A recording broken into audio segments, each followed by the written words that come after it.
Dilexi Te is the first major document published by Pope Leo.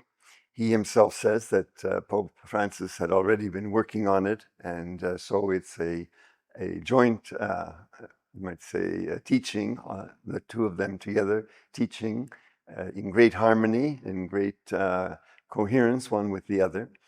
And, well, the significance is that you might say the first document is often considered to mark an important trend or an important theme. I would say just as Evangelii Gaudium did with Pope Francis, even though in fact that was already the second document. But I think that Dilexi Te will prove to be an important marker of Pope Leo's magisterium. For us Jesuits to walk with the excluded today, there are really two important steps. One is to perceive them, to see them, to recognize them. The excluded are practically by definition just beyond our horizon. And so we need to make some move, we need to open some door, open some window, so as to come into contact with them and be able to listen to them. And what's interesting about this is that it's true of everyone everywhere. There's no particular place on earth where this would not be relevant. And the second thing, and this comes also from the great effort of synodality, is to listen to them. Those of us who are privileged with education and resources are very tempted to go to the peripheries with solutions and to neglect asking sincerely and deeply what actually people want and need. Perhaps there are so many examples of discovering the wants and the needs of those who are forced to flee.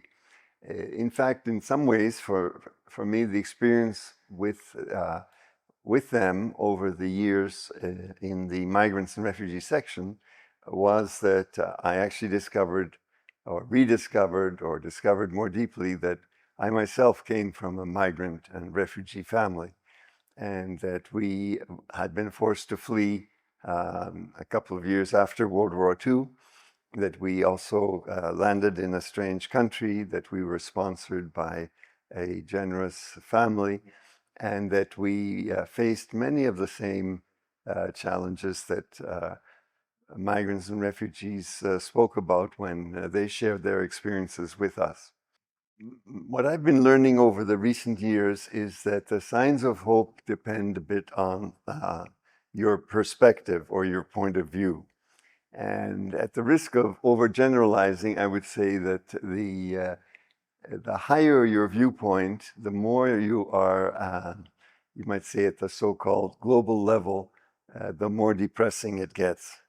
So that at the high level or at the large scale, the problems seem totally insurmountable and really totally discouraging, and the experience is really one of helplessness and powerlessness. Whereas when you approach the same questions from the ground up, that is to say in real situations and in real contexts on a much smaller human scale, you suddenly discover that God's people are very creative in responding to challenges, that God is very generous with His grace, and that the Church is very present and in fact very involved in many of the challenges that people do face. And so even some of the most intractable problems, maybe the most vast one we have right now is climate change, you don't get the same feeling of depression when you're with people as you do when you look at it from a global point of view. So I can say that the walking with the poor, which obviously means having your feet on earth and walking modestly at the local level, that walking with the poor is also a source of real hope, because with regard to every one of the problems that you want to list as global challenges, you can find all sorts of examples of people facing those challenges locally. And those are often initiatives of the local church, of other religious congregations, also of the Society of Jesus. And that's where the real hope, I would say, comes from.